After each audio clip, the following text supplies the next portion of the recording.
Sejam muito bem-vindos a mais um vídeo da série Conhecimento Judaico aqui do canal, em que hoje iremos examinar a respeito da história da esperança messiânica, examinando desde os textos mais antigos contidos na Bíblia hebraica até seus desenvolvimentos posteriores, como por exemplo com o advento do profetismo em Israel, com o advento também dos exílios que ocorreram em Israel, como o exílio assírio e o posterior exílio babilônico com relação ao reino de Judá, e também o retorno dos exilados, qual que era a esperança messiânica que havia então com os profetas Ageu e Zacarias, bem como com o advento do movimento apocalíptico, que começou a ocorrer no judaísmo antigo por volta do século III a II antes da Era Comum.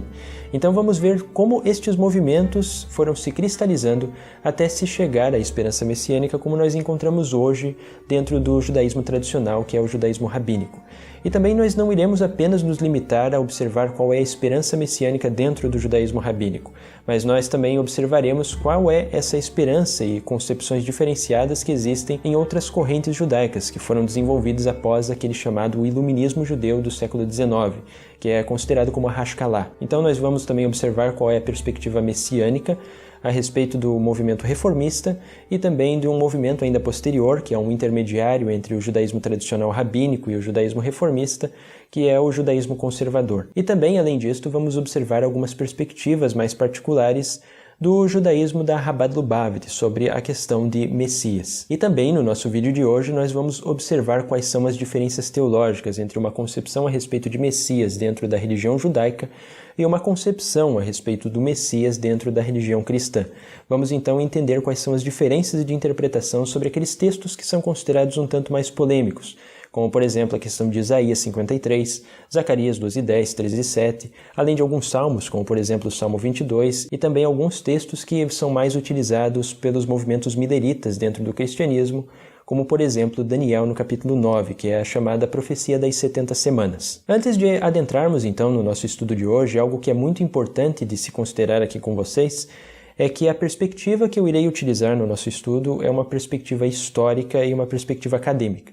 Então, ela não se pretende apender para o lado de uma teologia judaica ou uma teologia cristã. A leitura que nós faremos a respeito da própria Bíblia hebraica será toda uma leitura baseada na perspectiva histórico-crítica moderna. E com isso, então, eu peço especialmente para os mais religiosos que acompanham os estudos aqui do canal, que mantenham por durante um tempo agora, no decorrer do nosso estudo, aquilo que é de dogmática de sua própria religião um pouco de lado, bem como também as suas preconcepções a respeito de leitura bíblica. Deixe agora um pouco de lado, porque é necessário deixar essas preconcepções para fazermos uma leitura histórico-crítica da mais acadêmica possível. E também é importante que, devido a esse tema muitas vezes ser considerado e como foi motivo de debate em judeus e cristãos por durante um longo tempo na história, em que mantemos a mente o mais aberta possível e não fechada apenas naquela bolha que é a nossa própria crença em específica religiosa a respeito disso, que realmente não é a concepção do historiador quando ele vai fazer um exame a respeito da Bíblia hebraica, bem como dos escritos que se encontram no Novo Testamento. Outra consideração também bastante importante de nosso estudo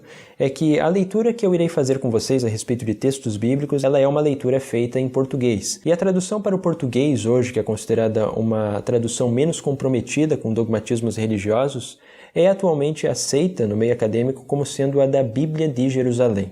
Então é essa a tradução que eu irei utilizar de textos bíblicos, tanto da Bíblia hebraica, que é considerado como o Antigo Testamento pelos cristãos, quanto do Novo Testamento.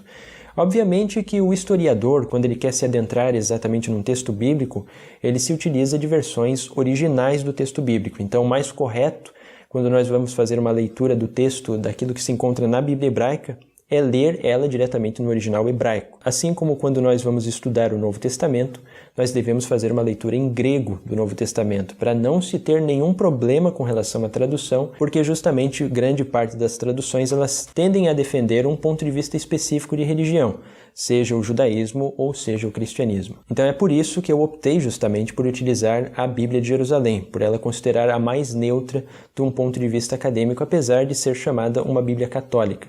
Mas a tradução dela realmente é muito boa E além do que, aqueles que porventura quiserem adquirir a Bíblia de Jerusalém como uma leitura bíblica referencial em tradução, ela apresenta também as notas de rodapé, em que nos mostram a diferença que existem muitas vezes no texto massorético com relação à Septuaginta, que é uma tradução grega do período ptolemaico, então nós estamos ali por volta do século III, antes da Era Comum, e também as diferenças que muitas vezes nós encontramos na comunidade de Qumran, em que alguns manuscritos apresentam algumas pequenas variantes textuais com relação ao texto massorético que nós temos. Então é muito válido conferir também essas pequenas diferenças de leitura que muitas vezes nós encontramos além do texto massorético, justamente estão contidas nessas notas da Bíblia de Jerusalém. Outra nota também importante aqui de levar em consideração com vocês é com relação ao tetragrama, o nome de Deus como ele é apresentado na Bíblia hebraica, Yud-Hei Vav-Hei.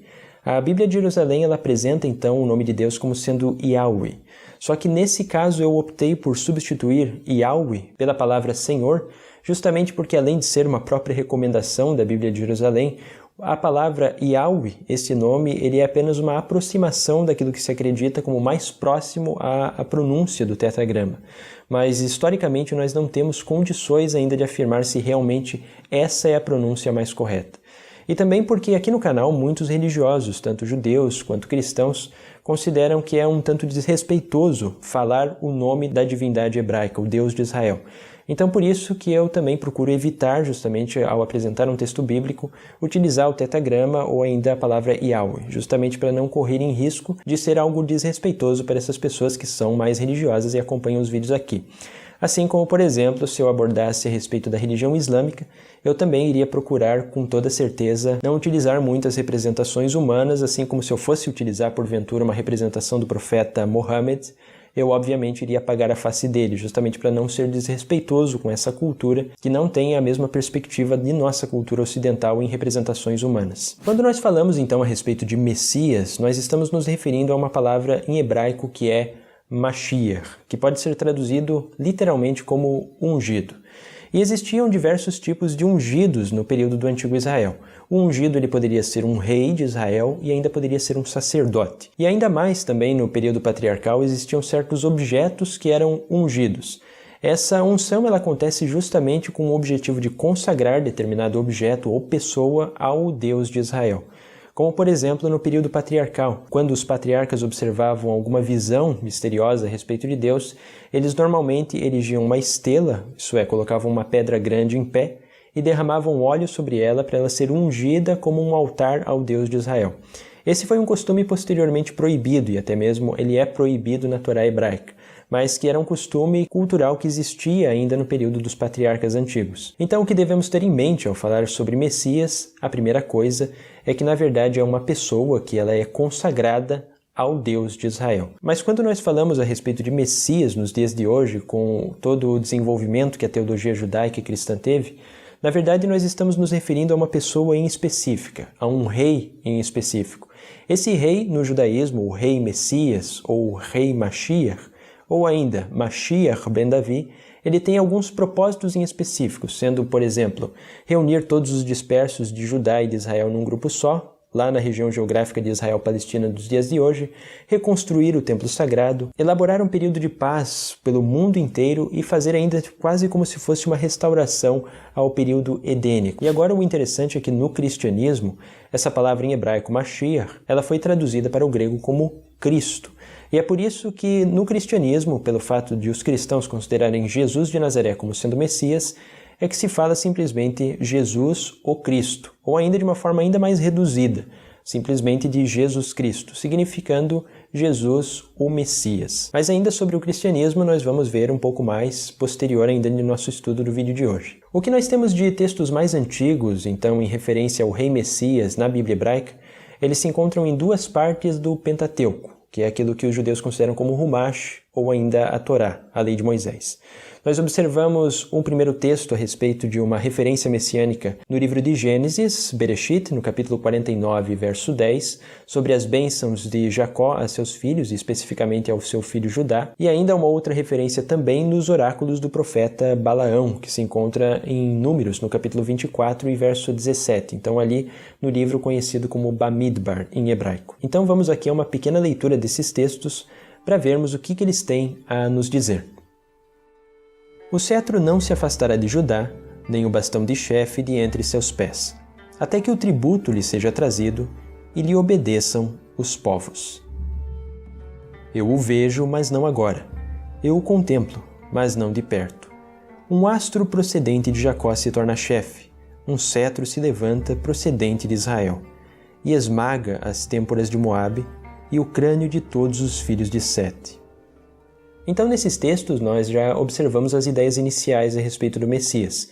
Primeiro, em Gênesis 49:10, nós observamos ele como se fosse um rei do qual as nações lhe trariam tributos, então talvez como um pequeno imperador. E também no livro de Números ele é retratado como um rei devido ao astro procedente de Jacó. Esse astro no Antigo Oriente ele era um símbolo de rei. E quando o texto continua ainda dizendo que ele irá derrotar Moabe e os filhos de Sete, na verdade eram os povos que haviam ao redor, nas fronteiras de Israel, em que esse rei, então, iria ter o domínio sobre elas. Agora aqui é importante salientar também quais são as diferenças que existem entre uma leitura que se preocupa mais com a dogmática, tanto judaica quanto cristã, desses textos, e uma leitura elaborada pelo historiador, uma leitura, então, histórico-crítica. Segundo aquilo que nós temos de ideia, que é um dogma dentro do judaísmo, toda a Torá que nós temos, os 5 livros de Moisés, foram escritos pelo próprio Moisés, sendo que apenas alguns comentadores dizem que as partes finais do Deuteronômio é que não foram escritas por Moisés, devido a falar da própria morte dele, então ele não poderia ter escrito a respeito de sua própria morte. Já o historiador moderno, ele considera que, na verdade, esses textos são um processo de construção gradativo dentro do Israel antigo, em que vai desde o século X até por volta do século VII ou ainda o século VI, até eles serem finalmente finalizados como a Torá que nós temos hoje, o rolo da Torá. Então a Torá, na verdade, ela seria um compêndio de vários escritos, e os historiadores hoje eles concebem esses escritos como sendo 4 os principais deles: a tradição javista, eloísta, deuteronomista e sacerdotal.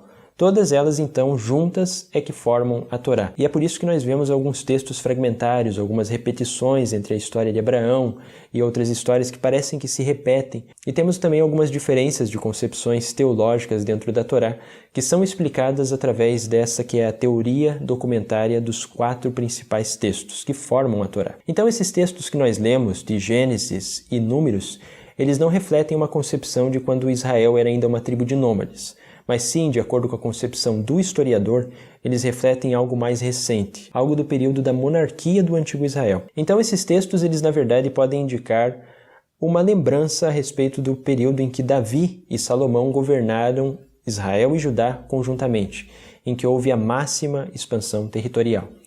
Então os historiadores eles se dividem basicamente, nos dias de hoje, em 2 grupos para se considerar de onde veio a ideia de uma esperança messiânica. Existem 2 hipóteses que são as mais debatidas no meio acadêmico dos dias de hoje. A primeira delas aponta que a ideia de Messias é uma ideia original do próprio povo de Israel, que veio justamente dessa lembrança da Idade de Ouro de Davi e Salomão. E uma segunda ideia, que também é discutida no meio acadêmico, é que, na verdade, essa concepção a respeito de Messias ela surgiu de outras ideias e do sincretismo cultural e religioso de outros povos, em que se tinha também a ideia de um rei soberano que governaria e traria paz a todos os povos. Entretanto, essa última ideia, nós ainda temos alguns problemas com relação a ela e se confirmar se ela realmente é real, porque nós não encontramos evidências o suficientes de que realmente existia esse tipo de crença já de certa forma messiânica nos povos antigos. Então por isso que atualmente a maioria dos historiadores pende a pensar mais que a ideia sobre o Messias surgiu originalmente no povo de Israel. Mas nós realmente não temos como afirmar a veracidade de qualquer uma dessas 2 hipóteses porque nos faltam justamente essas evidências. Indo mais à frente, então, nós ainda temos outros 2 antigos textos que refletem outras características a respeito do Messias, que são textos que têm uma datação por volta do século VIII e o século VII antes da Era Comum, que se encontra no Salmo, capítulo 2 e Salmo 110. Então vamos examinar também o que esses textos têm a nos dizer. Os reis da terra se insurgem e, unidos, os príncipes enfrentam o Senhor e seu Messias. Fui eu que consagrei o meu rei sobre Sião, minha montanha sagrada. Publicarei o decreto do Senhor. Ele me disse: Tu és meu filho, eu hoje te gerei. Pede, e eu te darei as nações como herança, os confins da terra como propriedade. Tu as quebrarás como um cetro de ferro, como um vaso de oleiro as despedaçarás. Senta-se à minha direita até que eu ponha teus inimigos como o escabelo de teus pés. Desde Sião o Senhor estende teu cetro poderoso e dominas em meio aos teus inimigos. A ti o principado no dia do teu nascimento, as honras sagradas desde o seio, desde a aurora da tua juventude. O Senhor jurou e jamais desmentirá. Tu és sacerdote para sempre, segundo a ordem de Melquisedeque. O Senhor está à tua direita, ele esmaga os reis no dia da sua ira.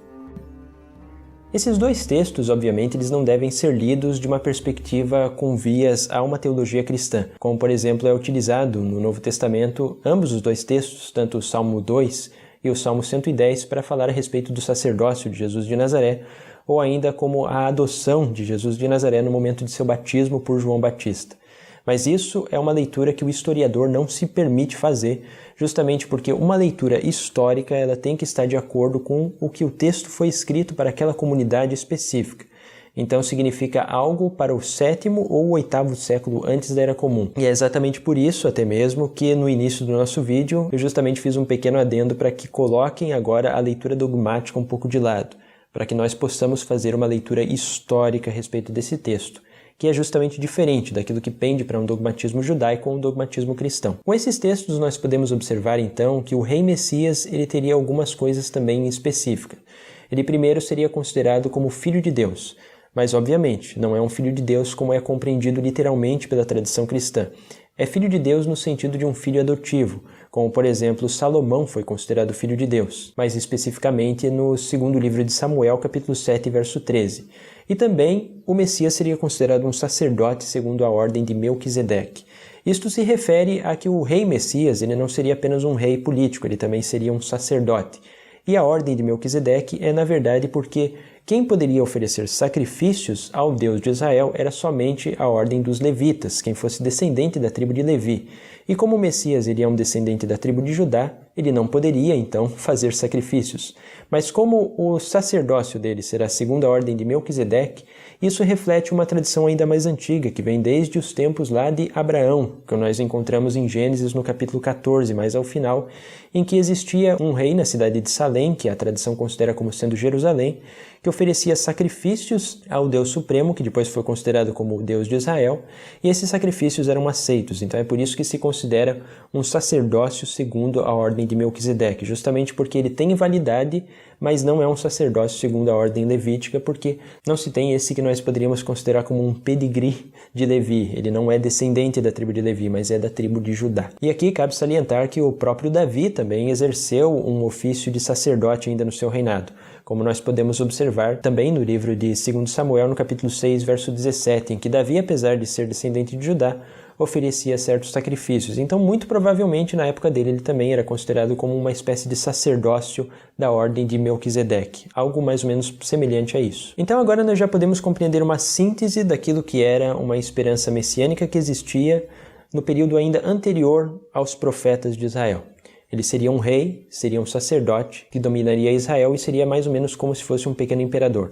É basicamente a figura de Davi que nós estamos vendo aqui, um retorno de um novo Davi. Agora, com o advento do profetismo no antigo Israel, nós temos muitas concepções a respeito do Messias que foram bastante ampliadas, não sendo apenas limitada ao protótipo de Davi e Salomão como essa figura do rei Messias como nós vimos anteriormente. Como, por exemplo, um dos primeiros profetas que falou muito a respeito do Messias foi o profeta Isaías, mas ao fim do século VIII, em que exerceu o seu ministério ali por volta do reinado de Acás e Ezequias, então do ano 736 em diante. E o profeta Isaías elabora justamente a ideia de que o Messias ele não seria apenas esse protótipo de Davi e Salomão, mas sim seria um rei que traria a paz para o mundo como um todo.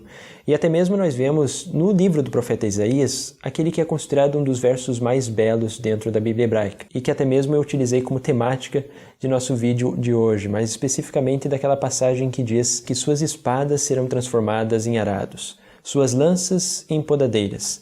Uma nação não levantará espada contra outra nação, e não se aprenderá mais a se fazer a guerra. E esse verso ele é tão belo que até mesmo é utilizado hoje muito próximo à sede das Nações Unidas, naquele que é considerado como o Muro do Profeta Isaías, em que se encontra justamente esse verso, que é aquilo que se pretende conseguir as Nações Unidas, fazer com que haja paz entre todas as nações e não haja mais a guerra atualmente. Mas o profeta Isaías ele trouxe também outros adendos a respeito da figura do Messias, que nós não sabemos atualmente se são adendos que provêm exatamente do profeta Isaías histórico ou se são adendos que vieram de um período posterior.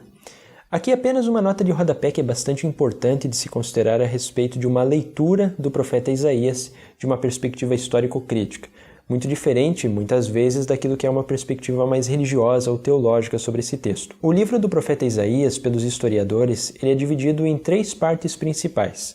Temos o primeiro Isaías, que vai desde o capítulo 1 a 39, que é o texto mais antigo e que remonta muitas partes dele ao profeta Isaías histórico, mas é claro que esse primeiro Isaías ele também tem alguns adendos que vêm de períodos posteriores, como um pequeno Apocalipse, do capítulo 24 ao 27, ainda outros adendos de outros livros proféticos e também do livro dos reis, que não pertence exatamente àquilo do Isaías histórico. Mas ele também tem as outras partes, que são, por exemplo, o chamado Deutero-Isaías, que vai desde o capítulo 40 ao capítulo 55, que é uma obra muito posterior ao primeiro Isaías, que normalmente ela costuma ser datada por volta do final do exílio babilônico. Então nós temos ali por volta do ano de 540 antes da Era Comum.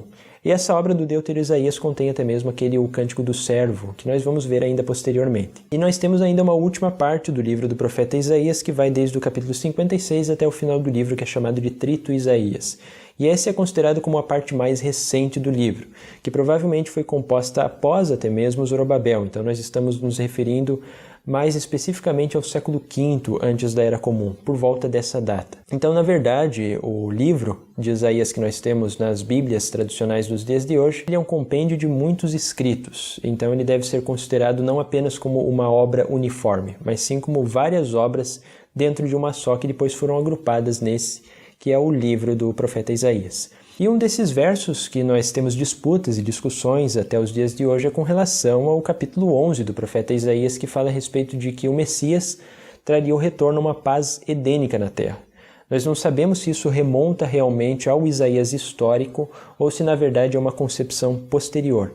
Mas nós vemos, de toda forma, que a questão do Messias ela se amplia bastante com esse verso, em que a vinda do Messias não traria apenas um período de paz para a terra como um todo e para todas as nações, mas sim o Messias traria de volta aquela esperança de um retorno à era edênica, em que nós temos aquela famosa passagem em que o leão pastará lado a lado junto com o cordeiro, em que até mesmo uma criança pequena, ao colocar a sua mão num ninho de cobras, não seria picada, justamente em memória a esse período de paz plena que havia até mesmo no Jardim do Éden entre criaturas que simplesmente deixariam de ser carnívoras, elas se alimentariam de vegetais. Então, nós vemos aqui que é uma concepção extremamente utópica, bem idealística a respeito dessa passagem. Mas com o profeta Isaías, nós também temos alguns outros pequenos problemas que muitas vezes são disputados até mesmo em histórico-crítica acadêmica, como, por exemplo, a questão de nós sabermos quem realmente significa o Emanuel, que se encontra tanto no capítulo 7 e o capítulo 8 do profeta Isaías, que pode fazer uma referência a uma figura de tipo messiânica.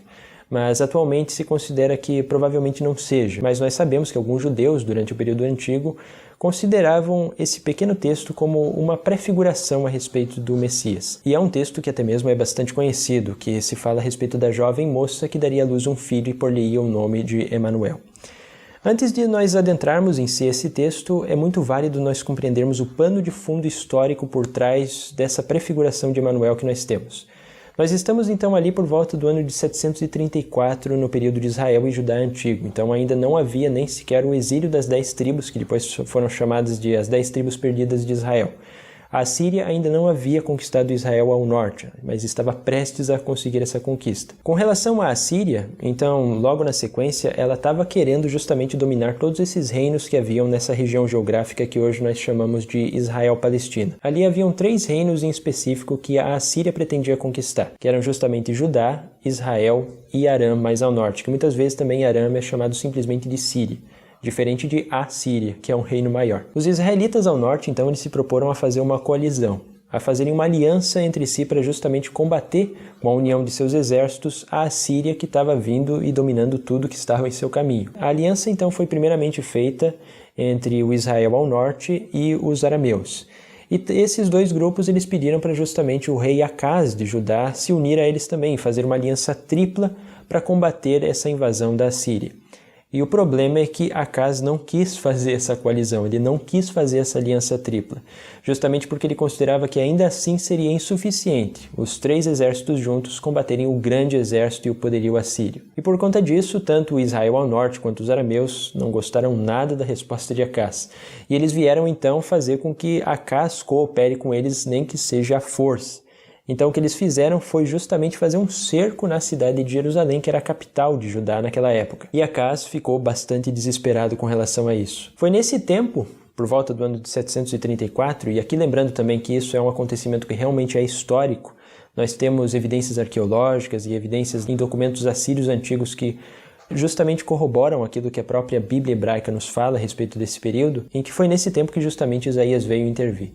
Então o que Isaías pediu para o rei de Judá, Acaz, fazer, foi pedir um sinal ao Deus de Israel, que o Deus de Israel iria libertar Judá tanto da Síria e quanto provavelmente também dos israelitas e dos arameus que estavam fazendo um cerco de Jerusalém. E esse sinal ele consistia exatamente nisso, em que a jovem dará à luz um filho e por-lhe-á o nome de Emanuel, que significa Deus conosco. Agora, o problema que nós temos é justamente sobre quem vem a ser esse Emanuel. Porque segundo nós observamos no capítulo 8, verso 8 a 10 do profeta Isaías, dá a entender que esse Emanuel talvez fosse uma prefiguração ou até mesmo uma figura messiânica, devido à descrição que diz que ele dominaria a terra toda. Então isso dá uma certa interpretação de Messias. E também existe uma pequena passagem que pertence ao profeta Malaquias, que também existem disputas se realmente se refere ao Malaquias histórico que exerceu seu ministério cerca de 30 anos após Isaías, ou se é ainda um adendo posterior, que considerava que a parturiente dar à luz um filho seria também algo que representaria uma vinda messiânica, então provavelmente baseada nesse texto de Isaías 7,14. Todavia, a grande maioria dos historiadores concorda que, na verdade, a interpretação correta a respeito desse Emanuel era uma prefiguração provavelmente referente ao rei Ezequias, que é o rei, no caso, filho do rei Acaz em Judá.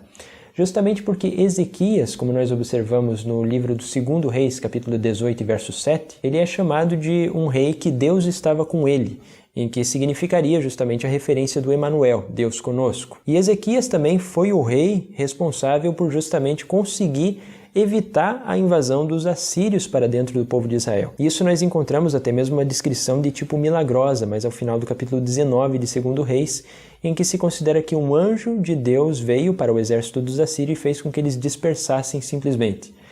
E o interessante é que essa ideia desse exército que se dispersou quando ele estava para conquistar tanto essa região da Palestina e Israel, que é o que nós consideramos hoje, realmente é algo que aconteceu, mas é claro que de uma perspectiva histórica nós não vemos um anjo necessariamente fazendo o seu trabalho no campo dos assírios. O que nós temos hoje de registro arqueológico que parece que aconteceu foi a assolação de uma grande peste no exército assírio, por isso que eles não tiveram a oportunidade realmente de atacar e conquistar a tribo de Judá naquela época. E além disso também, nesse período, os assírios começaram a perder bastante o seu poder. Tanto é que, posteriormente, eles foram conquistados pelos babilônios. Então, nós vemos aí que, muito provavelmente, esse Emanuel se referia sim ao rei Ezequias, e não a uma figura messiânica desse tipo. Ainda existem outras opiniões também que apresentam que provavelmente poderia ser, talvez, o Emanuel como sendo o próprio filho de Isaías. Mas, atualmente, é mais aceito mesmo como sendo Ezequias. E aqui cabe também uma nota de rodapé importante a respeito desse texto de Isaías 7:14.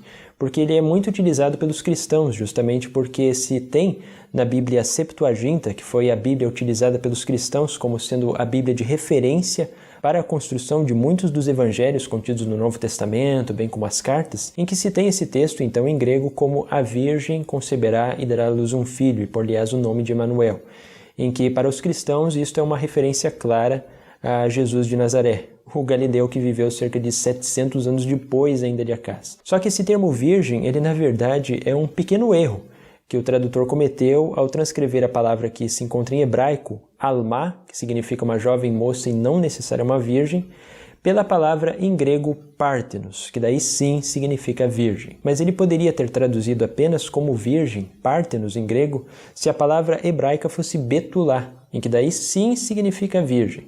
Então, muito provavelmente foi um pequeno erro, um pequeno deslize que o tradutor cometeu justamente ao traduzir do hebraico para o grego. E esse pequeno erro de tradução ele é muito curioso, que provavelmente se esse tradutor não tivesse cometido esse pequeno erro nessa palavra, muito provavelmente o cristianismo não teria desenvolvido toda a sua doutrina com relação à Mariologia ao longo da história.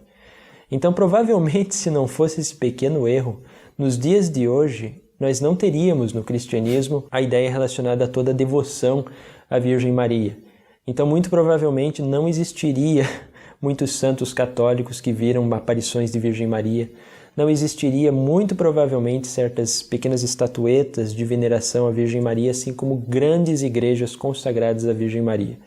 Isso é uma ideia que, muito provavelmente, o cristianismo simplesmente não teria concebido. Isso porque também os historiadores, aqui fazendo também mais uma nota a respeito disso, eles consideram que essas narrativas que nós temos da natividade dentro dos evangelhos, tanto em Mateus e Lucas, elas não devem ser consideradas como narrativas históricas. Elas são, na verdade, narrativas teológicas, que se utilizaram de pequenas partes do Antigo Testamento, que é o chamado Bíblia Hebraica, que é assim que os cristãos denominam a Bíblia Hebraica dos judeus, para poder apoiar justamente as reivindicações de Jesus de Nazaré como sendo o Messias. E uma delas foi esse texto de Isaías 7,14, que na verdade foi apenas um pequeno erro de um escriba. E também os historiadores observam que, além de Isaías 7,14 não estar se referindo a uma virgem, ele não poderia ser utilizado também com relação a uma prefiguração ainda futura a respeito do Messias, principalmente com relação a Jesus de Nazaré, que aconteceu cerca de 700 anos depois de Acás de Judá, talvez até ainda um pouco mais, uns 750 anos depois. Porque todo o termo que nós encontramos ali em Isaías 7,14, ele está apresentado em hebraico como sendo algo que já aconteceu. Então, naquele momento do rei Acás, essa moça jovem já estava grávida.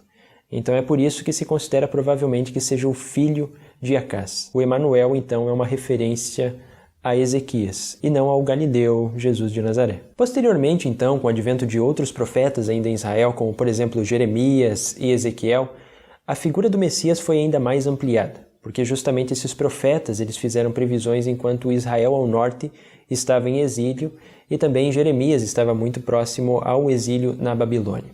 Então foi levantada justamente a ideia, foi concebida de que o Messias, além de trazer essa paz global à Terra como um todo, que foi uma ideia concebida pelo profeta Isaías, ele também teria como propósito resgatar todo Israel e Judá novamente.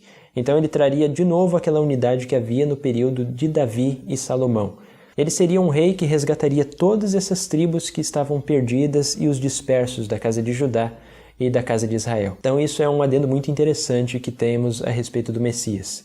E também logo após em que o templo sagrado foi destruído, também se elaborou o conceito de que o Messias, além de trazer todos os dispersos de volta à sua terra, seria responsável pela reconstrução do templo sagrado novamente, que é uma esperança que se cristalizou também no judaísmo rabínico dos dias de hoje, justamente por conta da destruição do templo sagrado que houve pelos romanos no ano 70 da Era Comum. Então, para compreendermos um pouco agora, em síntese, qual era a esperança messiânica que havia nos tempos de Jeremias e Ezequiel, é muito válido nós observarmos um pequeno texto que se encontra no livro do profeta Ezequiel, no capítulo 37, e verso 25 em diante.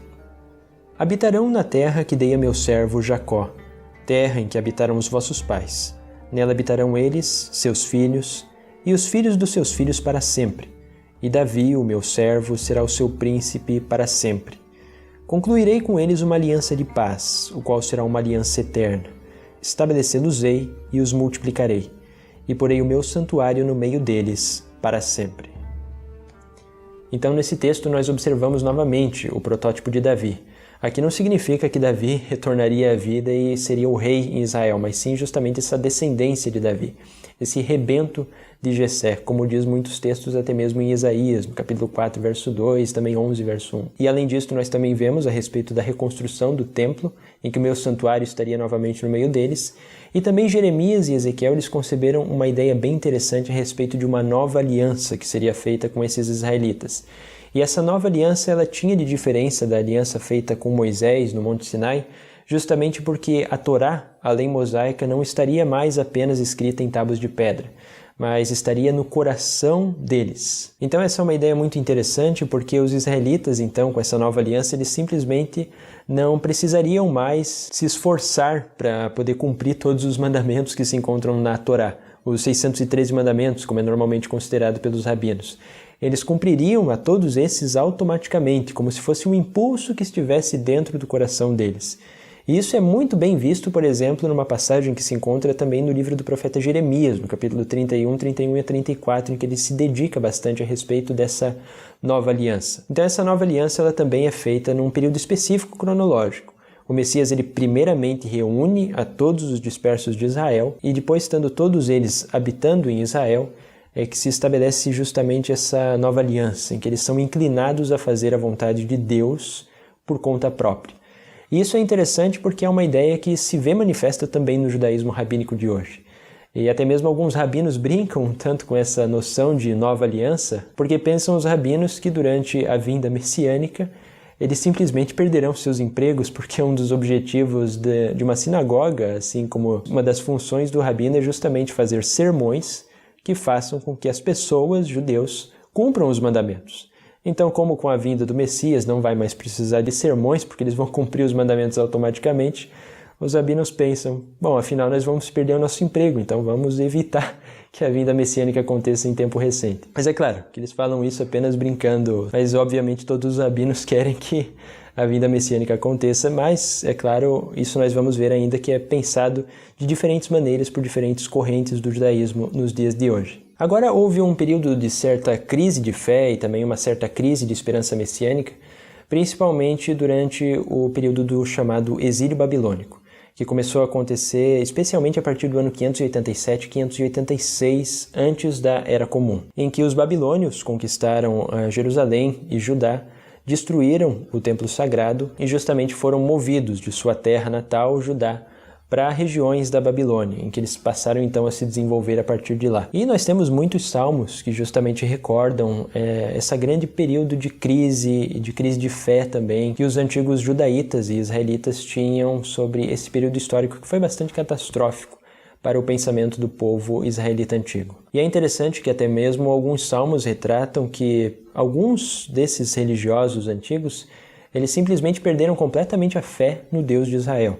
Tanto é que o Salmo 53 diz claramente que Deus não existe e reitera, diz o insensato no seu coração. Isso porque existiam certas pessoas até mesmo que, por verem que as esperanças messiânicas não se concretizavam, em que todo o Judá se acabou, eles acabaram até mesmo se tornando, de certa forma, ateus, pararam de crer em qualquer tipo de esperança ou expectativa a respeito disso. Mas essas expectativas, elas se tornaram um pouco mais acentuadas depois, ao final do exílio na Babilônia, com a vinda de Ciro o Grande, mas especificamente ali no primeiro ano do reinado de Ciro, no ano de 538 a.C., em que ele mandou que os judeus voltassem à sua terra natal e reconstruíssem ainda o templo sagrado. E essa ideia de Ciro, que aconteceu realmente historicamente, e nós temos até mesmo o cilindro de Ciro, que remonta a esse período, é muito interessante porque alguns judeus dessa época eles consideravam até mesmo que o próprio Ciro o Grande fosse o Messias, mesmo ele sendo um gentio. Então nós vemos que a ideia do Messias ela era ainda vista de vários ângulos na história do antigo Israel.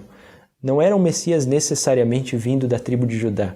Eles consideravam, como por exemplo nós vemos no livro de 2 Isaías, mais especificamente no capítulo 44, verso 27 e 45, verso 1, a respeito de Ciro o Grande como sendo o Messias, que trouxe Israel e Judá de volta à sua terra. Isso é uma ideia muito interessante. E também lembrando que é por isso até mesmo que os historiadores concebem que justamente essa parte do livro do profeta Isaías, que vai desde o capítulo 40 até o capítulo 55, foi formada nesse período. E justamente porque nós encontramos o nome de Ciro ali nesse Deutero Isaías. E é por isso que nós conseguimos, como historiadores, datar de quando que veio esses textos. Então se aponta que veio justamente ali por volta do ano de 540 antes da Era Comum. Com a vinda dos exilados, então, a partir de Ciro, nós observamos que algumas outras ideias ainda a respeito do Messias foram compostas, como por exemplo com o profeta Ageu e o profeta Zacarias. Quem começou a governar Judá nesse período foi justamente Zorobabel, e quem passou a ser o sumo sacerdote que consagrou o novo templo que foi reconstruído por volta do ano de 515 antes da Era Comum, foi o sumo sacerdote Josué. E o profeta Ageu, mais especificamente no capítulo 2, verso 20 a 23 do livro do profeta Ageu que nós temos hoje, considera justamente esse governador de Judá, Zorobabel, como sendo um sinete, o que nos parece fazer referência justamente ao Messias. E também nós temos uma outra referência em Zacarias, no capítulo 3, verso 18, e também no capítulo 6, verso 12 a 13, que apresenta a figura de Zorobabel como sendo um rebento, que é a mesma ideia que se tinha já desde o profeta Isaías, que traria justamente essa figura do Messias como sendo um rebento de Jessé. Então, muito provavelmente, Ageu e Zacarias consideravam provavelmente Zorobabel como sendo o Messias ou então um antecipador ainda da esperança messiânica como um todo. O fato é que, após a morte de Zorobabel, após que se passou o profeta Ageu e o profeta Zacarias, a esperança da vinda da tribo de Judá como dominante, ela se fez esperar. Isso acabou não acontecendo. E é por isso que se desenvolveu ainda outras ideias a respeito de Messias, e ideias até mesmo bastante diferentes daquelas que foram concebidas pelos profetas mais antigos, que tratavam o Messias quase como uma pessoa um tanto sobrenatural, que nós vamos ver então através do movimento conhecido como a Apocalíptica, que começou a se desenvolver então no período do Segundo Templo a partir do século III e II antes da Era Comum. Como por exemplo os Salmos de Salomão, que é uma obra apocalíptica que considerava que o Messias seria até mesmo uma pessoa sem pecado algum. E existiram também outras ideias a respeito do Messias que foram desenvolvidas não apenas na Apocalíptica, mas também em outros livros dos profetas, como por exemplo nós encontramos no livro do profeta Malaquias, em que observamos que ainda antes da vinda do Messias se esperava o retorno do profeta Elias para anunciar a vinda do Messias. Então isso colocaria também um bloqueio para que ninguém começasse a se considerar o Messias simplesmente. Precisaria necessariamente que o profeta Elias viesse antes para anunciar a chegada do Messias. E a tradição rabínica posterior também considerou que um dos objetivos do profeta Elias, além de anunciar a chegada do Messias, seria também ungir o Messias, para que daí necessariamente ele se tornasse o Mashiach, no caso, o ungido. E também é importante nós observarmos que, além dessas concepções que se surgiram a respeito de Messias, até mesmo como sem pecado, ou até mesmo de uma forma um tanto sobrenatural, como nós vemos, por exemplo, no livro do profeta Daniel, em que se especulou algumas vezes no judaísmo antigo que o Filho do Homem, que nós encontramos em Daniel capítulo 7, verso 14, seria uma referência talvez messiânica, não apenas uma referência a algum arcanjo, é que se começou a conceber várias ideias distintas a respeito do Messias. Por exemplo, até mesmo a comunidade de Qumran considerava que haveria dois Messias, um que seria o Messias ben Davi e um outro Messias ben Levi, que seria no caso um Messias sacerdotal.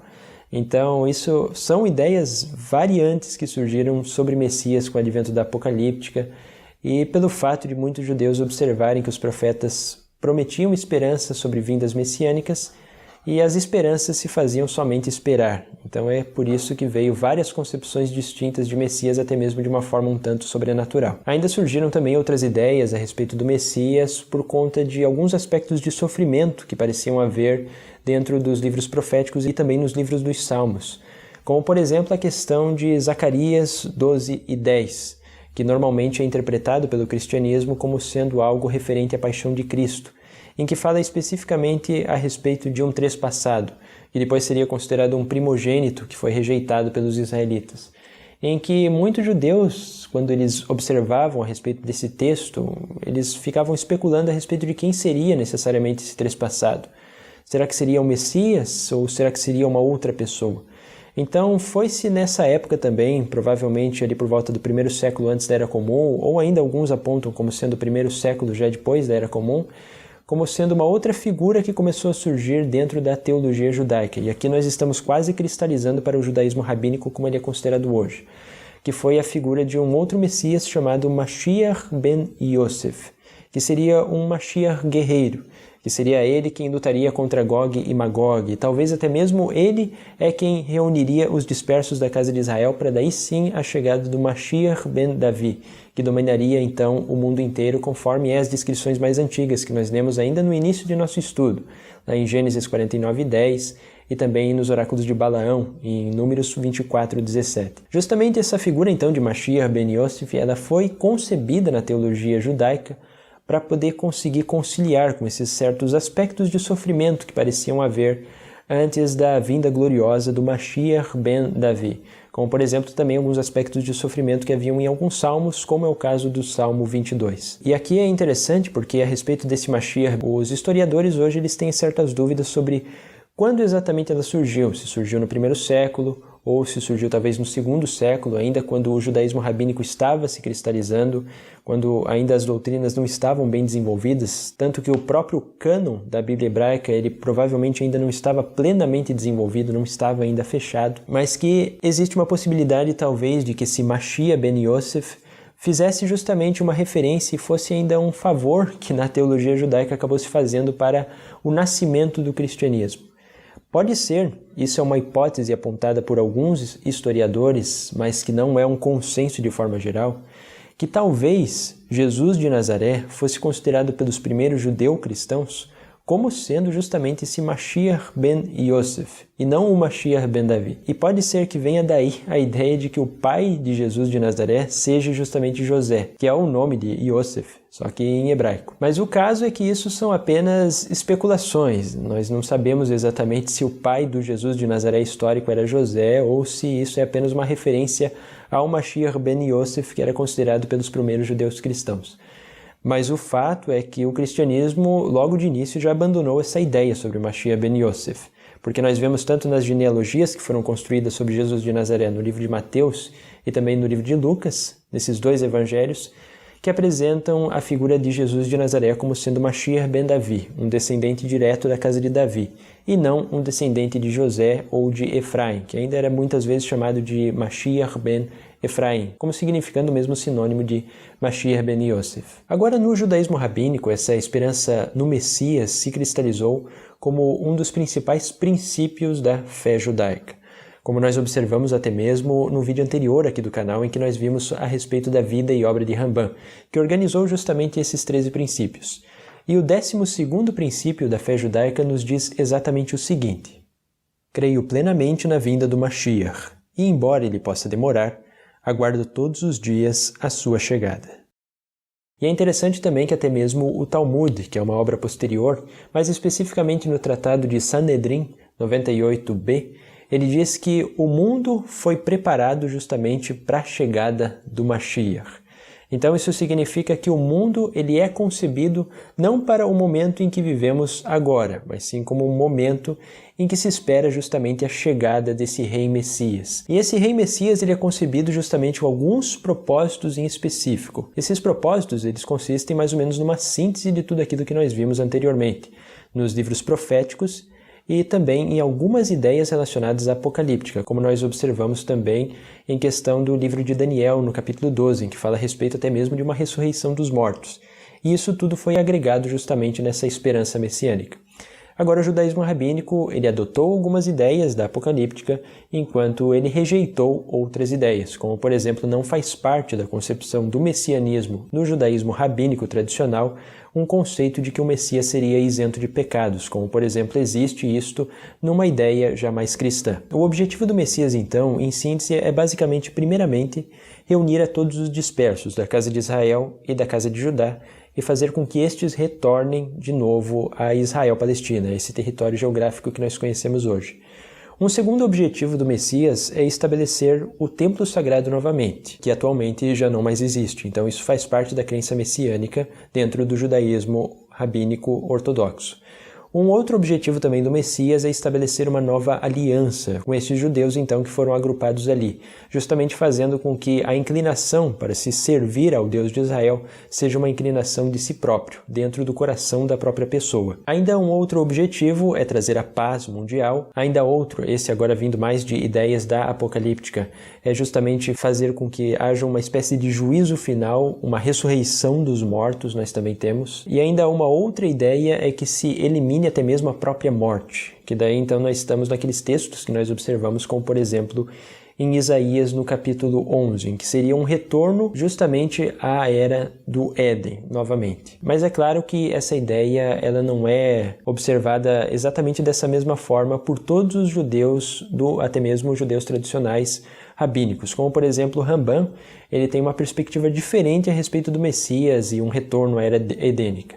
Ele considera que Isaías capítulo 11 ele deve ser interpretado de uma forma alegórica, em que quando nós falamos a respeito de um lobo pastará junto com um cordeiro, se referindo às nações, que seriam como uma nação grande respeitasse as nações pequenas, e uma nação não ficasse querendo devorar a outra nação. Então, por exemplo, para Maimônides, ele observa o advento messiânico mais de um aspecto racional, em que não seria diferente do que nós estamos vivendo hoje. Seria algo bem semelhante, mas apenas com a questão de uma paz mundial, um conhecimento de Deus para toda a humanidade que esse Messias também traria, assim como Israel vivendo em liberdade. Além de vários outros conceitos, como por exemplo, em que o conhecimento de Deus se espalharia pelo mundo inteiro.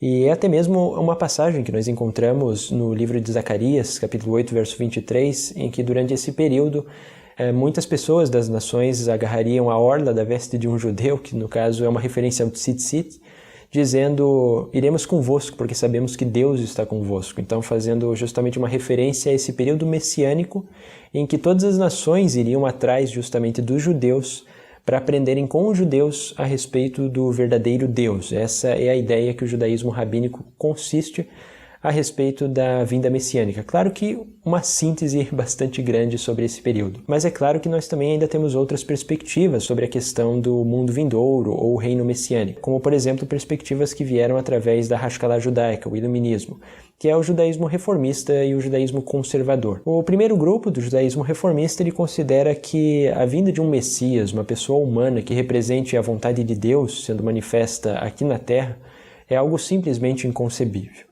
Para os judeus reformistas, eles dizem que tudo isso deve ser interpretado apenas de uma forma alegórica, como algo que nós devemos batalhar para conseguir conquistar os seres humanos como um todo, mas não que realmente uma figura irá vir e reinar sobre o mundo todo, formando uma espécie de império. Isso é algo que é inconcebível para o judaísmo reformista de uma forma geral. Já o judaísmo conservador ele é um meio termo entre o judaísmo reformista e o judaísmo rabínico, que considera que sim, que existirá justamente essa esperança de um rei que voltará e reinará sobre Sião e trará todos os dispersos, a lei no coração e fazer com que se manifeste a vontade de Deus pelo mundo inteiro. O judaísmo conservador ele diz que os integrantes de seus movimentos eles são bastante livres para pensarem a respeito do que eles acharem mais conveniente com aquilo que está no intelecto deles. Como, por exemplo, se uma pessoa que pertence a uma corrente conservadora considera que o Messias deve ser interpretado apenas alegoricamente, ela é livre para pensar como ela quiser. Já se ela quiser pensar mais de uma forma semelhante ao judaísmo rabínico, em que realmente vai haver uma expectativa messiânica de um Messias real, ela também está livre para conceber essa ideia dessa mesma forma. E já nós temos também alguns aspectos interessantes e um tanto mais singulares, que é o judaísmo racídico. No judaísmo racídico, muitos de seus rebes eles foram considerados, ou ao menos por alguns membros, como sendo uma expectativa de que estes rebes, os líderes desse movimento, fossem o próprio Messias. Como, por exemplo, o último rebe de Lubavitch que morreu, que foi Menahem Mendel Schneerson, muitos dos integrantes desse movimento consideravam que ele era um Messias. E o muito curioso a respeito do movimento da Chabad é que muitos desses integrantes continuaram considerando que ele fosse o Messias mesmo após a sua morte, e que depois de sua morte ele ainda iria se manifestar em sua glória. E isso é um fenômeno interessante em que os antropólogos veem muitas semelhanças justamente entre os Hassidim Chabad dos dias de hoje, alguns que acreditavam dessa forma, quando o Rebbe morreu em 1994, que é um período bastante recente, com os primeiros judeu-cristãos, que justamente acreditavam que após a morte de Jesus de Nazaré, ele iria se manifestar em glória a qualquer momento. Então nós vemos um paralelo interessante aí, que pode ser observado nesses estudos mais antropológicos a respeito de como se surge um movimento religioso na história. E além dessas ideias, também existe como concepção no judaísmo rabínico, de linhagem mais tradicional e mais ortodoxa, o conceito a respeito do Mashiach ben Yosef, ou também Mashiach ben Efraim, que é justamente um Mashiach que serve para conciliar esses aspectos de sofrimento, que se encontram em Zacarias 12:10, 13:7 e além de Salmos, que normalmente são textos também que os cristãos adotam para significar Jesus de Nazaré em seu período de sofrimento. Lembrando apenas, retomando, que para os cristãos, Jesus não é o Mashiach ben Yosef, sim o Mashiach ben Davi, enquanto para os judeus, o Mashiach ben Yosef, ele não é o Mashiach ben Davi. O Mashiach ben Davi ele deve vir apenas uma única vez. O Mashiach ben Yosef ele é apenas um Messias que vem um pouco antes para poder fazer guerra e começar a recrutar os israelitas de volta para sua terra, mas não necessariamente ele cumpre todos os propósitos do Mashiach, filho de Davi. Então, na concepção judaica dos dias de hoje, é interessante de se observar que existe sim a ideia de dois Messias, o Mashiach ben Yosef e o Mashiach ben Davi, mas o Mashiach ben Davi, que é o Messias principal, ele só é considerado como uma única vinda. E é um dos principais motivos também atualmente em que os judeus simplesmente consideram inconcebível a ideia de Jesus de Nazaré como sendo o Messias, porque a ideia que os cristãos apresentam é de que o Messias virá duas vezes, e Jesus de Nazaré como sendo o Messias ben Davi. Enquanto na teologia judaica, o Messias deve vir apenas uma única vez e não existe nenhuma falha em sua missão. E agora também, como nós vimos alguns paralelos entre o cristianismo e o judaísmo, é muito válido nós entrarmos então em uma outra parte a respeito dessa concepção a respeito do Messias. Então, quais são as diferenças que existem entre a expectativa a respeito do Messias dentro da religião judaica e uma expectativa sobre Messias dentro da religião cristã. E é isso então o que nós vamos observar agora. Basicamente, aquilo que deu apoio para o desenvolvimento da teologia dentro do cristianismo a respeito de um Messias que deveria sofrer pelos pecados da humanidade, que é normalmente aquilo que nós vemos nas religiões cristãs de hoje, em que se pede para aceitar a Jesus de Nazaré como seu salvador pessoal, ela é uma ideia que ela foi provavelmente gerada a partir de Isaías 53, em que nós temos a respeito do servo sofredor. Então, para nós compreendermos quais são as diferenças de perspectiva e de leitura exegética a respeito do cristianismo e sobre o judaísmo desse texto, vale nós conferirmos o que esse texto especificamente tem a nos dizer, então, em Isaías capítulo 53. Mas ele foi trespassado por causa das nossas transgressões, esmagado por causa das nossas iniquidades. Foi maltratado, mas livremente humilhou-se e não abriu a boca, como um cordeiro conduzido ao matadouro. Mas o Senhor quis esmagá-lo pelo sofrimento. Porém, se ele oferece a sua vida como sacrifício expiatório, certamente verá uma descendência, e por meio dele, o desígnio de Deus triunfará. Eis porque lhe darei um quinhão entre as multidões. Com os fortes repartirá os despojos, visto que entregou a si mesmo à morte e foi contado entre os criminosos. Mas na verdade levou sobre si o pecado de muitos, e pelos criminosos fez intercessão. Então nós observamos aí que esse é o texto mais famoso em que é utilizado pelos cristãos dos dias de hoje como uma referência à paixão de Cristo, a paixão de Jesus de Nazaré e sua morte por crucifixão. Mas os historiadores, assim como os judeus também, eles têm uma perspectiva diferente desse verso. Como vocês devem se lembrar, como nós observamos quando estávamos falando um pouco a respeito do livro do profeta Isaías, ele é dividido em três partes. Temos o primeiro Isaías, Deutero Isaías e o Trito Isaías. E esse capítulo, mais especificamente encontrado no capítulo 53, ele pertence àquilo que nós chamamos de Deutero Isaías. É um texto que foi escrito, então, provavelmente por volta do ano de 540 antes da Era Comum. Então, cerca de mais ou menos uns 100 a 150 anos depois ainda do profeta Isaías. Então, não é o pensamento do profeta histórico Isaías que nós vemos aí, mas sim um pensamento posterior. E os historiadores, e não apenas estes, mas também teólogos cristãos liberais, e também a teologia judaica corrobora para esse mesmo pensamento, eles apresentam 4 evidências do porquê que esse texto não poderia ser considerado um texto que se refere a um Messias sofredor. A primeira questão é que nós vemos nesse texto, nesse poema do servo sofredor, a figura do servo como representando Israel, metaforicamente, em vários versos anteriores. Cerca de 8 vezes, quando se fala a respeito de um servo, se fala o meu servo Israel ou o meu servo Jacó. Então isso nos dá indício de que, na verdade, o que nós temos em Isaías 53 é uma figura de servo metafórica para simbolizar o povo de Israel. Uma segunda evidência que nós temos é justamente relacionada à datação desse livro, em que nós estamos então no final do exílio babilônico. Então ele representa também esse servo sofredor, não apenas o Israel durante todo o seu período histórico até os dias de hoje, mas sim o período de Israel em um tempo absolutamente específico.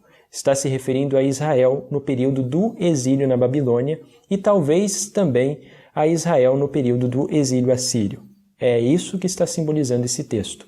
Uma outra evidência também que nós encontramos dentro do próprio texto, em que não se refere a uma figura messiânica em Isaías 53, é porque no capítulo 44, no final dele, também no início do capítulo 45, nós vemos a figura do Messias como sendo Ciro, o Grande. Então o autor desse texto ele não considerava o Messias como um servo sofredor, ele considerava o próprio Messias como sendo Ciro, o que nos apresenta mais esta evidência. E uma quarta e última analogia que nós vemos desse texto é porque todo ele foi composto no passado, se nós vemos no hebraico original. E isso nos dá indicativa, então, que quem escreveu esse texto, quem concebeu esse poema, já havia vivenciado aquilo. Ele não deve ser interpretado como um oráculo que iria acontecer cerca de 550 a 600 anos depois, com Jesus de Nazaré, mas sim deve ser concebido de acordo com a perspectiva histórica, naquilo que havia na mente de quem escreveu esse poema. Então essa é uma diferença que existe entre a concepção cristã e a concepção judaica a respeito de Isaías 53. Mas aqui também cabe salientar que os judeus eles não interpretam Isaías 53 apenas como o povo de Israel. Existem ainda outras interpretações que são válidas de nós concebermos. Assim como também existem ainda outras possíveis interpretações de Isaías 53, até mesmo no meio acadêmico, em que muitas pessoas não se sentem plenamente satisfeitas em dizer que Isaías 53 se refere ao povo de Israel metaforicamente, devido a algumas aparências de particularidade que nós temos nesse texto. Então, em academia, se considera talvez que o servo sofredor de Isaías 53 seja talvez o próprio profeta, ou talvez o mestre do escritor que está desenvolvendo então esse poema. Mas essa não é uma opinião que é a majoritária. A majoritária é realmente que simboliza Israel. Mas agora, dentro do judaísmo, e principalmente dentro do material rabínico que nós encontramos, existem várias referências diferentes a Isaías 53. Alguns deles consideram que esse texto deveria se referir aos justos de Israel. Alguns deles consideram que esse texto deveria se referir ao próprio profeta Elias, e nós observamos alguns aspectos de sofrimento do profeta Elias também no livro da Sabedoria, no capítulo 48, verso 10. Alguns deles também até mesmo consideram que seja o próprio profeta Moisés do que está falando em Isaías 53, e tem algumas passagens, por exemplo, do Zohar, mais especificamente no livro 3 do Zohar, que considera que essa personagem de Isaías 53 poderia simbolizar, assim como talvez Zacarias 12:10, fazendo até um paralelo com o cristianismo, mas ele poderia simbolizar, de certa forma, o Mashiach ben Yosef. Mas isso, é claro, são as ideias minoritárias. Dentro do judaísmo como um todo, a grande maioria dos rabinos ao longo da história apresentaram Isaías 53 da mesma forma como a histórico-crítica moderna também apresenta, como sendo uma figura metafórica que simboliza o Israel num período específico de tempo, o exílio na Babilônia e o exílio assírio. E como nós estudamos também a respeito de Zacarias, vale a pena nós darmos uma olhada a respeito do que esses versos, mais especificamente de Zacarias no capítulo 12, verso 10 e 13:7, tem também a nos dizer se representa uma figura messiânica ou não, de acordo com o conceito judaico.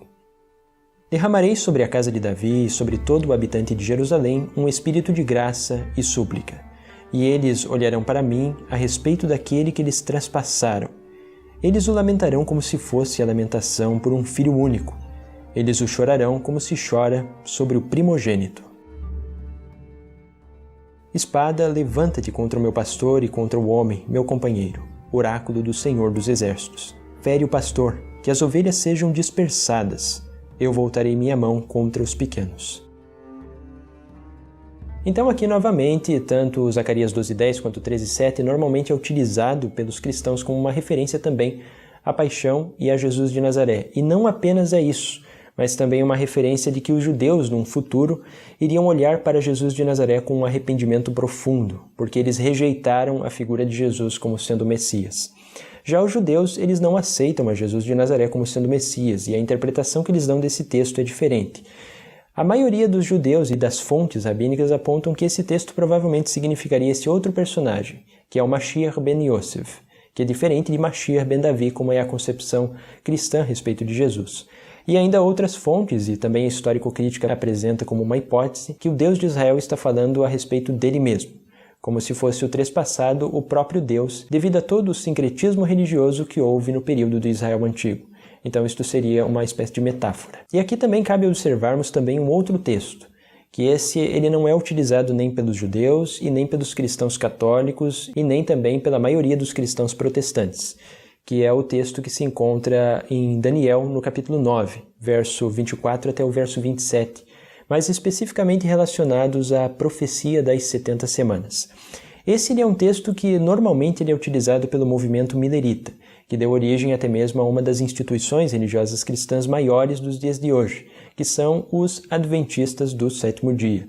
Mas ele também não é utilizado apenas por esse movimento, ele é utilizado por outros movimentos, como por exemplo aqueles que vêm nos visitar nos finais de semana, que são as testemunhas de Jeová, que utilizam uma interpretação a respeito desse texto, que é muito semelhante à interpretação adventista, apenas com algumas pequenas diferenças com relação aos anos. E segundo a interpretação desses dois grupos principais religiosos, eles apontam esse texto como uma referência a um tempo específico em que o Messias deveria aparecer e deveria ser morto. Então vamos examinar o que esse texto tem a nos dizer a respeito disso, bem como uma interpretação mais histórico-crítica a respeito dele. Desde a promulgação do decreto sobre o retorno e a reconstrução de Jerusalém até um príncipe ungido, haverá 7 semanas. Depois das 62 semanas, o ungido será eliminado, e a cidade e o santuário serão destruídos por um príncipe que virá. Seu fim será num cataclismo, e até o fim, a guerra e as desolações decretadas. Ele confirmará uma aliança com muitos durante uma semana, e pelo tempo de meia semana fará cessar o sacrifício e a oblação, e sobre a nave do templo estará a abominação da desolação até o fim, até o termo fixado para o desolador. Vamos então inicialmente compreender qual é a interpretação do movimento milerita a respeito desse tema. E para compreendermos isso, eu também vou colocar aqui embaixo para vocês observarem um pequeno gráfico que vai ajudar na matemática justamente de como é feito essa interpretação. É considerado que 70 semanas, na verdade, representam ao todo 490 dias, porque cada semana nós temos então 7 dias, que dá um total de 490, todas elas somadas. Em profecia, se considera que cada dia representa a um ano. Então, na verdade, quando se fala a respeito de 70 semanas, em Daniel, nós estamos nos referindo a um período histórico de 490 anos. Com isso, nós podemos então fazer alguns cálculos a partir de Daniel no capítulo 9, em que nós temos então o seguinte: desde a promulgação do decreto sobre o retorno e a reconstrução de Jerusalém, até um príncipe ungido haverá 7 semanas. Então, desde a promulgação desse decreto para se reconstruir Jerusalém, nós teríamos então um período de 49 anos. Depois das 62 semanas então são 434 anos, e mais as 49 semanas então nos dá um período de 483 anos. Dando continuidade no texto, nós temos: o ungido será eliminado. Esse ungido é interpretado pelo movimento milerita como sendo o próprio Jesus que seria eliminado, porque muitas vezes é apresentado até mesmo em traduções para o português como Messias será eliminado, especificamente em Daniel no capítulo 9. E dando continuidade no texto, nós também temos: ele confirmará uma aliança com muitos por durante uma semana, o que significa aqui então 7 anos. E pelo tempo de meia semana, isso é 3 anos e meio, ele será eliminado. Isso então o movimento milerita justamente interpreta esses 7 anos como desde o período em que Jesus de Nazaré iniciou seu ministério. Fazendo uma leitura do Evangelho de João, se compreende que foi mais ou menos cerca de 3 anos o seu ministério, em que daí ele foi eliminado, o ungido será eliminado, foi morto, e o restante da semana é interpretado como o restante do período em que os judeus adentraram para essa aliança através dos primeiros judeu-cristãos, até a chegada do primeiro gentil à comunidade cristã, que seria o centurião Cornélio, que nós vemos lá relatado em Atos. Ainda sobre aquele príncipe que virá e colocará a abominação da desolação no templo sagrado, esse movimento milerita considera que esse príncipe é, na verdade, Vespasiano ou Tito, que destruíram o templo sagrado em 70 e que nunca mais foi se reerguido de novo, então daria, de certa forma, a abominação da desolação ali.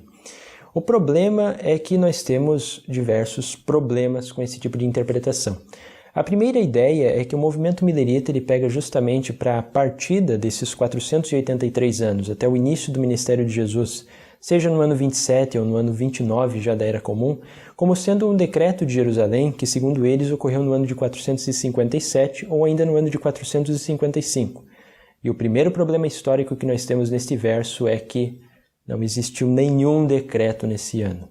O decreto para a reconstrução de Jerusalém, como ele é observado lá em Ezequiel, no capítulo 1, verso 1 até o 5, ele foi o decreto que veio com Ciro, e foi um decreto elaborado no ano de 538. Isso é muito curioso, porque nós vemos que então acaba sendo uma falha justamente do movimento milerita em não entender exatamente os períodos da história antiga. E é interessante que as testemunhas de Jeová já eles observaram de uma forma um pouco diferente. E eles tentam encaixar isso, na verdade, com um édito que Artaxerxes fez no ano de 458 para a reconstrução das muralhas de Jerusalém, justamente para poder se adequar melhor ainda nesse termo.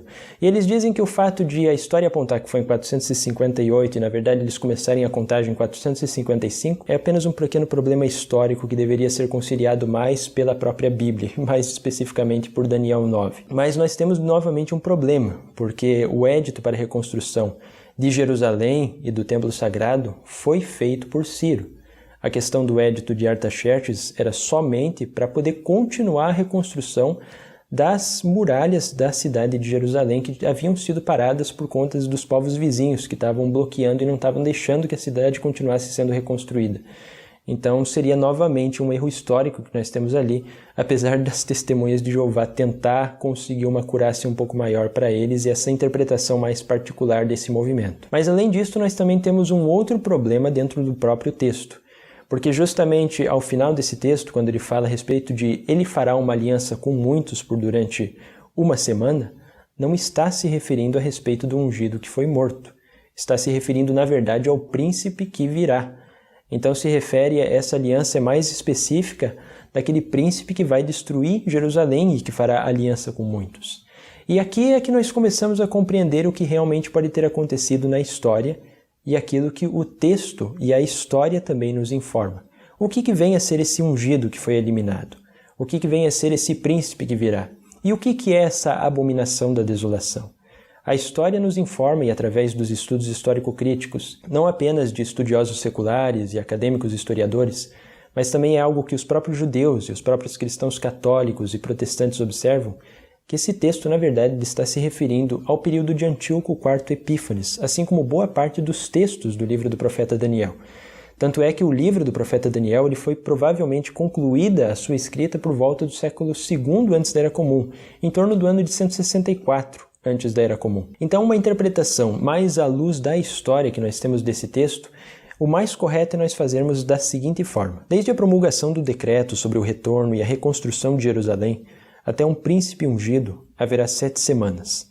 Aqui a interpretação histórica é que esse príncipe ungido que veio 7 semanas depois dessa promulgação, ou um tempo aproximado de 49 anos, estava se referindo, na verdade, ao sacerdote, que era também considerado príncipe, Josias, por volta do ano de 515, em que justamente consagrou o templo nesse período de tempo. E também, dando continuidade no texto, uma outra interpretação que nós temos, dando sequência, é a seguinte. Depois das 62 semanas, um ungido será eliminado. De uma perspectiva histórica, esse ungido provavelmente ele se refere ao sacerdote Onias III, que foi eliminado um pouco antes da revolta dos Macabeus, devido ao processo de helenização que Antíoco IV Epífanes estava fazendo na cidade. E ainda dando continuidade ao texto, nós temos: e a cidade e os santuários serão destruídos por um príncipe que virá. Esse príncipe, obviamente, é Antíoco IV Epífanes, que realmente destruiu a cidade e ainda, além de destruir a cidade, foi ele também o responsável por colocar a abominação da desolação no templo sagrado, que era justamente a estátua de um Zeus olímpico para se oferecer sacrifícios até mesmo de porcos no próprio templo de Jerusalém. Então foi algo realmente terrível que aconteceu para os judeus religiosos daquela época. E dando continuidade ao texto, nós também temos ainda outras referências importantes. Ele confirmará uma aliança com muitos durante uma semana e pelo tempo de meia semana fará cessar o sacrifício e a oblação. Essa aliança com muitos que ele fará por durante uma semana provavelmente se refere a partir do ano de 171, em que Antíoco IV Epífanes começa a fazer aliança com vários povos ao redor de Judá para justamente conseguir esse processo de helenização e de até mesmo profanação do próprio templo. E quando o texto diz que ele fará cessar o sacrifício e a oblação no templo, é justamente a partir do momento em que Antíoco IV proíbe que se ofereçam sacrifícios ao Deus de Israel. e faz com que os sacrifícios sejam somente oferecidos ao Zeus Olímpico, que é a figura, a abominação da desolação considerada que ele colocou no templo. Então esse texto, fazendo referência ao Mashiach ben Davi, que seria eliminado e depois de muito tempo retornaria, ele não deve ser usado. Então, infelizmente, é um erro em que muitos desses movimentos acabam incorrendo, e que já é reconhecido tanto por judeus quanto cristãos católicos e protestantes que estudam mais a fundo a todos esses textos. Mas o que é interessante, obviamente, é que a interpretação milerita ela é bastante imaginativa. Como, por exemplo, o início do movimento milerita, ele deu-se após aquele chamado o grande desapontamento, devido a William Miller prever que justamente Jesus retornaria no ano de 1844. Então eles fazem várias ideias e representações históricas, uma tentativa de ideias históricas, a partir das profecias de Daniel e também a partir das profecias do Apocalipse. E existem muitas dessas ideias que são bastante imaginativas, mas infelizmente tem bastante também erros históricos nessas interpretações, que eu ainda pretendo abordar no futuro aqui com vocês aqui no canal, e que apenas aqui colocando uma nota de rodapé, infelizmente, essas interpretações elas atrapalham bastante até mesmo o ensino de história nas escolas públicas dos dias de hoje. Porque eu, pessoalmente, enquanto estava no meu estágio com o ensino fundamental, observei muitos professores utilizando datas que foram realmente inventadas pelos mileritas para poder ensinar história. Então, isso é um problema realmente que nós encontramos e que muitos professores que não têm uma análise histórico-crítica mais aprofundada acabam ensinando até mesmo errado os alunos nos dias de hoje. Então, é um problema que infelizmente é um pouco mais sério do que apenas divertido. Agora aqui também cabe salientar que muitos judeus eles ficam um tanto preocupados com relação a isso, principalmente os judeus religiosos, porque o movimento milerita ele também deu origem a muitos movimentos que hoje nós conhecemos pelos movimentos judaico-messiânicos. E faz parte da teologia e da escatologia judaica que para a chegada do Messias, e aqui falando mais especificamente a respeito do judaísmo tradicional, que para que o Messias apareça é necessário justamente que os judeus dispersos voltem a seguir o Deus de Israel ou voltem a praticar as suas antigas tradições, como por exemplo os Bnei Anussim. Faz parte de uma crença judaica, que é bastante ampla dentro do judaísmo rabínico, de que para o Messias retornar, os Bnei Anussim têm de retornar à sua religião de origem, ao judaísmo novamente. E até mesmo é por isso que os judeus eles não fazem tantas conversões de pessoas que não são judeus. E eles se preocupam mais em justamente trazer aqueles que são judeus de família e estavam afastados de suas tradições e colocar no seio do judaísmo novamente. O problema é que muitos desses judeus, chamados Bnei Anussim, pelo fato de eles não dominarem as traduções hebraicas, não dominarem os escritos, por exemplo, talmúdicos, eles acabam caindo justamente nessas organizações que são judaico-messiânicas, que é uma mescla de judaísmo com cristianismo junto, em que se utiliza até mesmo esse texto de Daniel capítulo 9, 24 a 27, para convencer de que o Messias e Jesus de Nazaré teria de vir um tempo específico e que os judeus, na verdade, estão em erro justamente por rejeitar a figura de Jesus de Nazaré como Messias. E acaba formando um bloqueio, porque ao invés de os Bnei Anussim estarem alcançando o judaísmo tradicional, aquilo que é a verdadeira herança deles, eles acabam caindo, na verdade, numa instituição cristã, sendo que, na verdade, o que eles estão buscando é o judaísmo. Agora, é claro que os judeus eles deixam livre para se alguém quiser seguir o cristianismo, mas eles consideram bastante incômodo o judaísmo messiânico porque justamente as pessoas acabam indo para o cristianismo pensando que estão migrando para o judaísmo e acabam incorrendo nesse judaísmo messiânico que é quase como se fosse uma parede para não se chegar ao judaísmo tradicional de fato. E, então esse é um dos motivos do porquê que os judeus, de uma influência mais tradicional, eles realmente reclamam muito a respeito do judaísmo messiânico, porque é uma tentativa cristã de tirar os judeus de suas tradições religiosas e tentar convencer aqueles que não dominam plenamente os escritos rabínicos, os escritos da Kabbalah, que muitas vezes são utilizados também para reforçar certos preceitos cristãos e eles tiram do seu contexto, e também até mesmo os próprios escritos proféticos ou apocalípticos, como é o caso de Daniel no capítulo 9. E agora nós vamos então entender o porquê que muitos judeus até os dias de hoje também não aceitam a Jesus de Nazaré como Messias. Qual que é o problema? Seria, então, somente o fato de existirem essas diferenças entre a concepção messiânica dentro dos livros proféticos? Ou seria um problema ainda maior? É isso que nós vamos, então, tentar investigar agora um pouco, apesar de que o nosso estudo já está ficando gigantesco, como vocês estão vendo. O que devemos entender é que, durante toda a história do judaísmo, a questão de Jesus de Nazaré como sendo o Messias esperado pelos judeus nunca foi uma temática central. Isso porque os judeus eles sempre compreenderam que existem diferenças muito grandes entre a teologia judaica e a teologia cristã. E essas diferenças que existem entre a teologia cristã e a teologia judaica, elas são realmente quase que irreconciliáveis. A primeira dela é a questão de Jesus ser considerado até mesmo pelo cristianismo como o próprio Deus encarnado em uma pessoa humana. E isso vai contra aquilo que é a concepção judaica a respeito de Deus, em que apresenta Deus de uma forma totalmente não humana. Até mesmo um dos símbolos que o judaísmo utiliza nos dias de hoje, como por exemplo é utilizado pelos homens, que é a kippá, ela é a representação de que o conhecimento humano é tão limitado que não se pode nem sequer compreender ao próprio Deus. Então, ao conceito de que Deus se manifestou em uma pessoa, em que o próprio Deus se manifestou como um ser humano, é algo que não faz parte do desenvolvimento e do pensamento teológico do judaísmo. E existem outros conceitos também que o judaísmo rejeita por completo, como, por exemplo, a questão da doutrina da Trindade, em que se considera que Deus é dividido em 3 pessoas, formando um Deus único. A maioria dos judeus considera que isso é uma ideia que não representa um monoteísmo puro, mas sim uma espécie de monoteísmo mesclado com outras concepções, provavelmente de outros povos, como por exemplo os egípcios, que também tinham trindade, assim como outros grupos de religiosos orientais que também tinham essa questão de uma trindade. Então é por isso também que os judeus não aceitam. Além disto, os judeus também eles não aceitam e consideram essa ideia como não fazendo parte da teologia judaica o fato de alguém morrer pelos pecados de uma outra pessoa, como é o caso do cristianismo, em que se apresenta ele como tendo morrido pelos pecados da humanidade. Isso na teologia judaica é uma coisa que simplesmente não existe.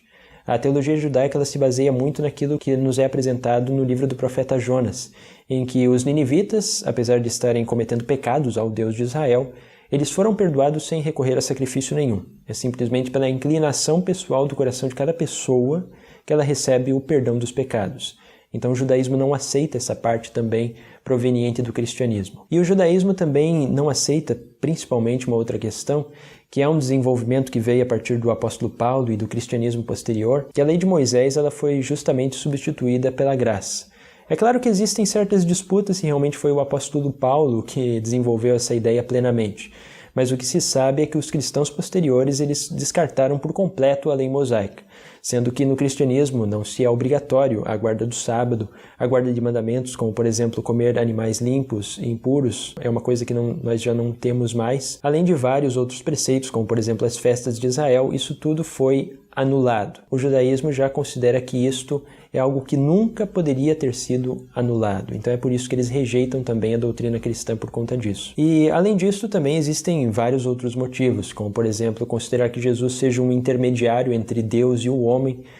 Para os judeus, na teologia judaica, o homem ele tem um acesso direto a Deus sem precisar de intermediário algum.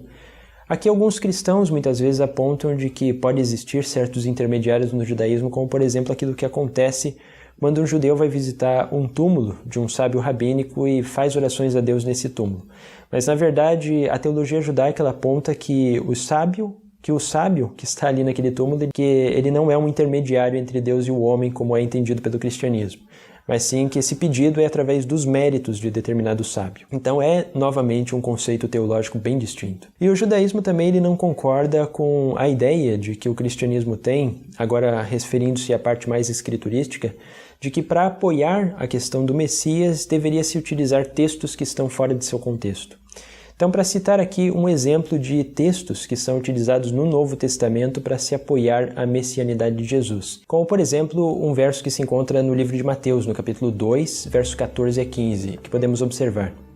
Ele se levantou, tomou o menino e sua mãe durante a noite e partiu para o Egito. Ali ficou até a morte de Herodes para que se cumprisse o que dissera o Senhor por meio do profeta. Do Egito chamei o meu filho. Essa parte do Evangelho de Mateus ela faz uma referência específica ao livro de Oséias.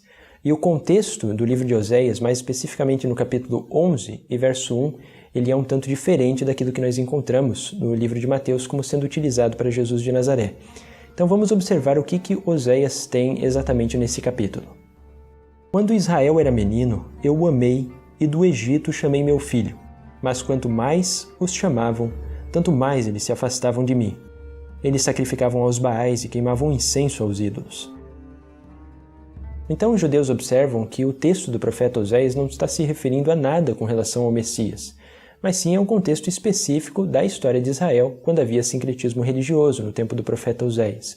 Então isso é um fenômeno que os cristãos se utilizaram bastante dentro dos seus evangelhos para justamente servir como base para que Jesus fosse o Messias. E é uma leitura cristã que faz parte realmente dessa confecção dos evangelhos, de pegar certos textos sem uma preocupação com o contexto para servir de apoio à reivindicação de Jesus como sendo o Messias. E essa reivindicação é algo que o judaísmo simplesmente considera como inaceitável. E além disso, também os judeus encontram certos problemas com relação à reivindicação messiânica de Jesus, como por exemplo na genealogia que se encontra em Mateus e Lucas, que são bem diferentes uma da outra. Então nós observamos, e é algo que os judeus apontam isso já há muito tempo, de que provavelmente isso é uma genealogia artificial, que foi construída para dar a entender de que Jesus teria a descendência de Davi, sendo que, historicamente, talvez ele não teria. Ainda também os judeus rejeitam justamente a messianidade de Jesus por conta do nascimento milagroso dele, porque se observa através da genealogia e também através de toda a tradição da Bíblia hebraica em que a descendência do Messias da tribo de Judá e uma descendência que ele deveria ter de Davi e Salomão é uma descendência paterna. E se Jesus foi concebido através do Espírito Santo, pela Virgem Maria, ele não teria justamente essa descendência paterna a partir de José. Então ele não poderia ser considerado o Messias, porque ele não é descendente direto da casa de Davi. E a descendência ela não é passada de mãe para filho, mas somente de pai para filho. É a mesma coisa do que acontece, por exemplo, no sacerdócio, em que, ou mesmo se um sacerdote adotar uma criança, aqui fazendo uma alusão, por exemplo, se José tivesse adotado a Jesus de Nazaré, sendo José descendente de Davi e Jesus propriamente não, mas sendo um filho de Deus literalmente, no caso de um sacerdote que adotasse uma criança que não fosse descendente de Levi, esse filho do sacerdote, pelo fato de ele não ser um descendente direto de Levi, ele não poderia ser um próximo sacerdote. Tem que ter necessariamente esse pedigree da tribo de Judá, sendo um pedigree realmente físico, e não vale ser adotado. E é por isso que os judeus também não aceitam as reivindicações de Jesus de Nazaré como Messias. Mas por final é importante se salientar que o judaísmo e o cristianismo, eles propriamente não são religiões tão distintas como normalmente se pensa. É correto, e os historiadores apontam isto, que o judaísmo e o cristianismo eles devem ser entendidos atualmente como sendo duas religiões irmãs. Porque enquanto o cristianismo pegou várias das concepções da apocalíptica judaica do primeiro século, como por exemplo o Messias que não teria nem sequer pecados, o judaísmo já se afixou mais em textos de uma forma mais literal antiga. Então é incorreto, por exemplo, de uma perspectiva histórica, nós considerarmos, por exemplo, que o judaísmo rabínico dos dias de hoje seja a mãe do cristianismo, uma religião mais antiga. Porque o judaísmo rabínico teve um desenvolvimento gradativo ao longo dos séculos que também se desviou um pouco daquela que é o caldeirão de judaísmos do primeiro século, assim como o cristianismo se desviou também daquele caldeirão de judaísmos do primeiro século. Metaforicamente falando, nós poderíamos considerar como se o judaísmo fosse o irmão do cristianismo, mas o judaísmo é aquele irmão que ficou mais próximo de sua família, enquanto que o cristianismo é aquele irmão que se decidiu criar longe da família, no estrangeiro, aprendendo uma nova língua e etc. Mas ambas as duas religiões elas têm muito mais pontos em comum do que divergências. Tanto é que muitos judeus reconhecem até mesmo nos dias de hoje que Jesus deveria ser até mesmo repensado, como por exemplo em muitas passagens que se encontram até mesmo nos evangelhos em que Jesus expressa a mesma opinião do judaísmo rabínico, em que Jesus fala especificamente que não se deveria omitir nem a menor palavra da lei.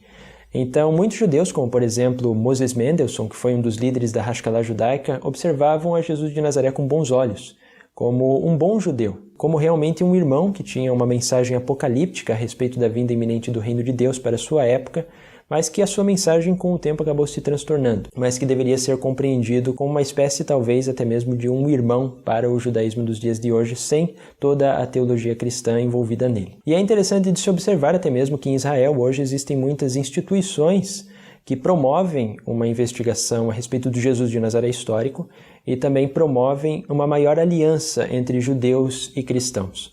Uma dessas instituições, que em minhas pesquisas eu considerei até mesmo uma das mais belas instituições que eu observei, foi construída recentemente, ela é chamada de Centro de Cooperação Judaico-Cristã, em que justamente se tenta fazer uma cooperação entre judeus e cristãos atualmente.